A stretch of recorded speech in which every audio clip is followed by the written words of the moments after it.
ओम शांति। 17 फरवरी 2024 बाबा के महावाक्य। मीठे बच्चे, पावन बनने के लिए एक है याद का बल, दूसरा है सजाओं का बल। तुम्हें याद के बल से पावन बन ऊंच पद पाना है। प्रश्न, बाप रूहानी सर्जन है, वह तुम्हें कौन सा धीरज देने आए हैं? उत्तर, जैसे वह सर्जन रोगी को धीरज देते हैं कि अभी बीमारी ठीक हो जाएगी, ऐसे रूहानी सर्जन भी तुम बच्चों को धीरज देते हैं। बच्चे, तुम माया की बीमारी से घबराओ नहीं। सर्जन दवा देते हैं तो यह बीमारियां सब बाहर निकलेंगी। जो ख्यालात अज्ञान में भी नहीं आए होंगे, आएंगे, लेकिन तुम्हें सब सहन करना है। थोड़ा मेहनत करो, तुम्हारे अब सुख के दिन आए कि आए। ओम शांति। बेहद का बाप सभी बच्चों को समझाते हैं, तुम सबको पैगाम पहुंचाना है कि अब बाप आए हैं। बाप धीरज दे रहे हैं क्योंकि भक्ति मार्ग में बुलाते हैं, बाबा आओ, लिबरेट करो, दुख से छुड़ाओ। तो बाप धीरज देते हैं, बाकी थोड़े रोज हैं। कोई की बीमारी छूटने पर होती है तो कहते हैं अब ठीक हो जाएगी। बच्चे भी समझते हैं कि इस छीछी दुनिया में बाकी थोड़ा रोज है, फिर हम नई दुनिया में जाएंगे। उसके लिए हमको लायक बनना है, फिर कोई भी रोग आदि तुमको नहीं सताएंगे। बाप धैर्य देकर कहते हैं थोड़ी मेहनत करो, और कोई नहीं जो ऐसे धीरज दे। तुम ही तमो प्रधान हो गए हो, अब बाप आए हैं तुमको फिर से सतो प्रधान बनाने के लिए। अभी सभी आत्माएं पवित्र बन जाएंगी, कोई योग बल से, कोई सजाओं के बल से। सजाओं का भी बल है ना, सजाओं से जो पवित्र बनेंगे उनका पद कम हो जाएगा। तुम बच्चों को श्रीमत मिलती रहती है, बाप कहते हैं माँ में कम याद करो। तुम्हारे सब पाप भस्म हो जाएंगे। अगर याद नहीं करेंगे तो पाप 100 गुना बन जाएगा, क्योंकि पाप आत्मा बन तुम मेरी निंदा कराते हो। मनुष्य कहेंगे इनको ईश्वर ऐसी मत देते हैं जो आसुरी चलन दिखाते हैं। लाही चाढ़ी माना उतराव चढ़ाव भी होता है ना। बच्चे हार भी खाते हैं, अच्छे अच्छे बच्चे भी हार खाते हैं, तो पाप कटते ही नहीं हैं, फिर भोगना भी पड़ता है। यह बहुत छीछी दुनिया है, इसमें सब कुछ होता रहता है। बाप को बुलाते ही हैं कि बाबा आकर हमको भविष्य नई दुनिया के लिए रास्ता बताओ। बाबा जानते हैं उस तरफ है पुरानी दुनिया, इस तरफ है नई दुनिया। तुम हो नैया, अब तुम पुरुषोत्तम बनने के लिए चल रहे हो। तुम्हारा इस पुरानी दुनिया से लंगर उठ गया है, तो जहाँ जा रहे हो उस घर को ही याद करना है। बाप ने कहा है मेरे को याद करने से तुम्हारी कट उतरेगी। या तो है योग बल या सजाएं। हर एक आत्मा पवित्र तो जरूर बननी है। पवित्र बनने बिगर वापिस तो कोई जा नहीं सकते। सबको अपना अपना पार्ट मिला हुआ है। बाप कहते हैं यह है तुम्हारा अंतिम जन्म।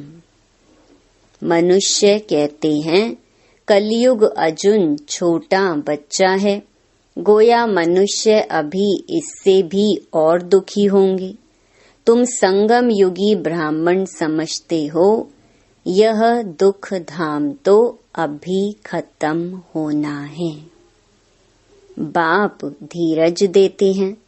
कल्प पहले बाप ने कहा था मां मेकम, मुझे याद करो तो पापों की कट उतर जाएगी। यह मैं गारंटी करता हूँ। यह भी समझाते हैं कलयुग का विनाश जरूर होना है और सतयुग भी जरूर आना है। खातरी मिलती है, बच्चों को निश्चय भी है, परंतु याद ना ठहरने के कारण कोई न कोई विकर्म कर लेते हैं। कहते हैं बाबा क्रोध आ जाता है, इसको भी भूत कहा जाता है। 5 भूत दुख देते हैं इस रावण राज्य में। यह पिछाड़ी का हिसाब किताब भी चुकतू करना है। जिनको आगे कभी काम विकार नहीं सताता था, उनको भी बीमारी इमर्ज हो जाती है। कहते हैं आगे तो ऐसा विकल्प कभी नहीं आया, अब क्यों सताता है? यह ज्ञान है ना। ज्ञान सारी बीमारी को बाहर निकालता है। भक्ति सारी बीमारी को नहीं निकालती। यह है ही अशुद्ध विकारी दुनिया। 100% अशुद्धता है। 100% पतित से फिर 100% पावन होना है। 100% भ्रष्टाचारी से 100% पावन श्रेष्ठाचारी दुनिया बननी है। बाप कहते हैं मैं आया हूँ तुम बच्चों को शांति धाम सुख धाम ले चलने के लिए। तुम मुझे याद करो और सृष्टि चक्र को फिराओ। कोई भी विकर्म नहीं करो। जो गुण इन देवताओं में हैं, ऐसे गुण धारण करने हैं। बाबा कोई तकलीफ नहीं देते हैं। कोई कोई घरों में भी ईविल सोल होती हैं तो आग लगा देती हैं, नुकसान करती हैं। इस समय मनुष्य ही सब ईविल है ना। स्थूल में भी कर्म भोग होता है। आत्मा एक दो को दुख देती है शरीर द्वारा। शरीर नहीं है तो भी दुख देती है। बच्चों ने देखा है जिसको घोस्ट कहते हैं, वह सफेद छाया मुहाफिक देखने में आते हैं, परंतु उनका कुछ ख्याल नहीं करना होता है। तुम जितना बाप को याद करेंगे उतना यह सब खत्म होते जाएंगे। यह भी हिसाब किताब है ना। घर में बच्चियां कहती हैं हम पवित्र रहना चाहती हैं। यह आत्मा कहती है, और जिनमें ज्ञान नहीं है वह कहते हैं पवित्र नहीं बनो। फिर झगड़ा हो पड़ता है, कितना हंगामा होता है। अब तुम पवित्र आत्मा बन रहे हो, वह हैं अपवित्र तो दुख देते हैं तो आत्मा ना। उनको कहा जाता है ईविल आत्मा। शरीर से भी तो बिगर शरीर भी दुख देते हैं। ज्ञान तो सहज है, सुदर्शन चक्रधारी बनना है। बाकी मुख्य है पवित्रता की बात। इसके लिए बाप को खुशी से याद करना है। रावण को ईविल कहेंगे ना। इस समय यह दुनिया है ही इविल। एक दो से अनेक प्रकार के दुख पाते रहते हैं। इविल पतित को कहा जाता है। पतित आत्मा में भी 5 विकार अनेक प्रकार के होते हैं। कोई में विकार की आदत, कोई में क्रोध की आदत, कोई में तंग करने की आदत, कोई में नुकसान करने की आदत होती है। कोई में विकार की आदत होगी तो विकार ना मिलने कारण क्रोध में आकर बहुत मारते भी हैं। यह दुनिया ही ऐसी है। तो बाप आकर धीरज देते हैं, हे आत्माएं, बच्चों धीरज धरो, मुझे याद करते रहो और दैवी गुण भी धारण करो। ऐसे भी नहीं कहते हैं कि धंधा आदि नहीं करो। जैसे मिलिट्री वालों को लड़ाई में जाना पड़ता है तो उन्हों को भी कहा जाता है शिव बाबा की याद में रहो। गीता के अक्षरों को उठाए वह समझते हैं हम युद्ध के मैदान में मरेंगे तो स्वर्ग में जाएंगे, इसलिए खुशी से लड़ाई में जाते हैं। परंतु वह तो बात ही नहीं। अब बाबा कहते हैं तुम स्वर्ग में जा सकते हो, सिर्फ शिव बाबा को याद करो। याद तो एक शिव बाबा को ही करना है तो स्वर्ग में जरूर जाएंगे। जो भी आते हैं भल फिर जाकर पतित बनते हैं तो भी स्वर्ग में जरूर आएंगे। सजाएं खाकर पावन बनकर फिर भी आएंगे जरूर। बाप रहमदिल है ना। बाप समझाते हैं कोई विकर्म ना करो तो विकर्मा जीत बनेंगे। यह लक्ष्मी नारायण विकर्मा जीत है ना।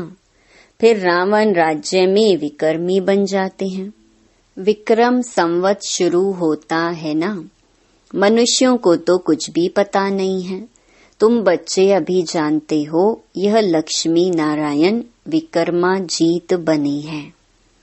कहेंगे विकर्मा जीत नंबर 1, फिर 2500 वर्ष के बाद विक्रम संवत शुरू होता है। मोहजीत राजा की कहानी है ना। बाप कहते हैं नष्टो मोहा बनो, मामेकम याद करो तो पाप कटेंगे। जो 2500 वर्ष में पाप हुए हैं वह 50-60 वर्ष में तुम स्वयं को सतो प्रधान बना सकते हो। अगर योग बल नहीं होगा तो फिर नंबर पीछे हो जाएंगे। माला तो बहुत बड़ी है। भारत की माला तो खास है, जिस पर ही सारा खेल बना हुआ है। इसमें मुख्य है याद की यात्रा, और कोई तकलीफ नहीं है। भक्ति में तो अनेकों से बुद्धि योग लगाते हैं। ये सब है रचना। उनकी याद से किसका भी कल्याण नहीं होगा। बाप कहते हैं किसको भी याद नहीं करो। जैसे भक्ति मार्ग में पहले सिर्फ तुम भक्ति करते थे, अब फिर पिछाड़ी में भी मुझे याद करो। बाप कितना क्लियर समझाते हैं। आगे थोड़े ही जानते थे, अभी तुमको ज्ञान मिला है। बाप कहते हैं और संग तोड़ एक संग जोड़ो तो योग अग्नि से तुम्हारे पाप भस्म हो जाएंगे। पाप तो बहुत करते आए हो, काम कटारी चलाते हो, एक दो को आदि मध्य अंत दुख देते आए हो। मूल बात है काम कटारी की। यह भी ड्रामा है ना। ऐसे भी नहीं कहेंगे ऐसा ड्रामा क्यों बना। यह तो अनादि खेल है, इसमें मेरा भी पार्ट है। ड्रामा कब बना कब पूरा होगा ये भी नहीं कह सकते। यह तो आत्मा में पार्ट भरा हुआ है। आत्मा की जो प्लेट है वह कब घिसती नहीं है। आत्मा अविनाशी है, उसमें पार्ट भी अविनाशी है, ड्रामा भी अविनाशी कहा जाता है। बाप जो पुनर्जन्म में नहीं आते हैं, वो ही आकर सब राज समझाते हैं। सृष्टि के आदि मध्य अंत का राज कोई भी नहीं समझा सकते। ना बाप का ऑक्यूपेशन, ना आत्मा का, कुछ भी नहीं जानते। यह सृष्टि का चक्र फिरता ही रहता है। अब पुरुषोत्तम संगम युग है। जब सब मनुष्य मात्र उत्तम पुरुष बन जाते हैं, शांति धाम में सब आत्माएं पवित्र उत्तम बन जाती हैं। शांति धाम पावन है ना। यह दुनिया भी पवित्र है, वहाँ शांति तो है ही। फिर शरीर मिलने से पार्ट बजाते हैं। यह हम जानते हैं, हरेक को पार्ट मिला हुआ है। वह हमारा घर है, शांति में रहते हैं। यहाँ तो पार्ट बजाना है। अब बाप कहते हैं, भक्ति मार्ग में तुमने मेरी अव्यभिचारी पूजा की, दुखी नहीं थे। अभी व्यभिचारी भक्ति में आने से तुम दुखी बन पड़े हो। अब बाप कहते हैं, दैवी गुण धारण करो, फिर भी आसुरी गुण क्यों। बाप को बुलाया कि हमको आकर पावन बनाओ, फिर पतित क्यों बनते हो। उसमें भी खास काम को जरूर जीतना है, तो तुम जगत जीत बनेंगे। मनुष्य तो भगवान के लिए कह देते हैं, आपे ही पूज्य, आपे ही पुजारी। गोया उनको नीचे ले आते हैं। ऐसे पाप करते करते महाविकारी दुनिया बन जाती है। गरुड़ पुराण में भी रौरव नर्क कहते हैं, जहाँ बिच्छू टिंडन सब काटते रहते हैं। शास्त्रों में क्या क्या बैठ दिखाया है, यह भी बाप ने समझाया है। यह शास्त्र आदि सब भक्ति मार्ग की हैं। इनसे कोई भी मेरे साथ नहीं मिलते हैं और ही तमो प्रधान बन पड़े हैं। इसलिए मुझे बुलाते हैं कि आकर पावन बनाओ, तो पतित ठहरे ना। मनुष्य तो कुछ भी समझते नहीं हैं। जो निश्चय बुद्धि हैं वह तो विजयी हो जाते हैं। रावण पर विजय पाकर राम राज्य में आ जाते हैं। बाप कहते हैं, काम पर जीत पाओ, इस पर ही हंगामा होता है। गाते हैं, अमृत छोड़ विष क्यों खाते हो। अमृत नाम सुनकर समझते हैं गौ मुख से अमृत निकलता है। अरे, गंगा जल को थोड़े ही अमृत कहा जाता है।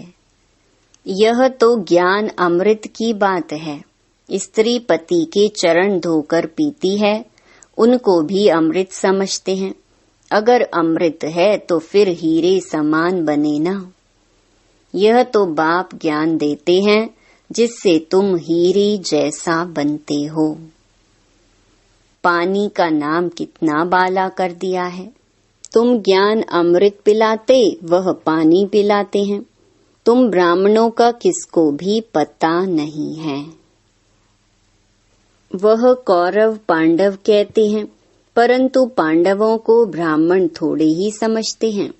गीता में ऐसे अक्षर हैं नहीं जो पांडवों को ब्राह्मण समझे। बाप बैठ सब शास्त्रों का सार समझाते हैं। बच्चों को कहते हैं, शास्त्रों में जो कुछ पढ़ा है और जो कुछ मैं सुनाता हूँ उसको जज करो। तुम जानते हो, आगे हम जो सुनते थे वह रॉन्ग था, अब राइट सुनते हैं। बाप ने समझाया है, तुम सब सीताएं अथवा भक्तियां हो। भक्ति का फल देने वाला है राम भगवान। कहते हैं, मैं आता हूँ फल देने। तुम जानते हो हम स्वर्ग में अपार सुख भोगते हैं, उस समय बाकी सब शांति धाम में रहते हैं। शांति तो मिलती है ना, वहाँ विश्व में सुख, शांति, पवित्रता सब कुछ है। तुम समझाते हो जबकि विश्व में एक धर्म था तब ही शांति थी, फिर भी समझते नहीं हैं। ठहरता कोई मुश्किल है, पिछाड़ी में बहुत आएंगे, जाएंगे कहाँ? यह एक ही हट्टी है। जैसे दुकानदार की चीज अच्छी होती है तो दाम एक होता है। यह तो शिव बाबा की हट्टी है, वह है निराकार। ब्रह्मा भी जरूर चाहिए। तुम कहलाते हो ब्रह्मा कुमार कुमारियां, शिव कुमारियां तो नहीं कहला सकते हो। ब्राह्मण भी जरूर चाहिए।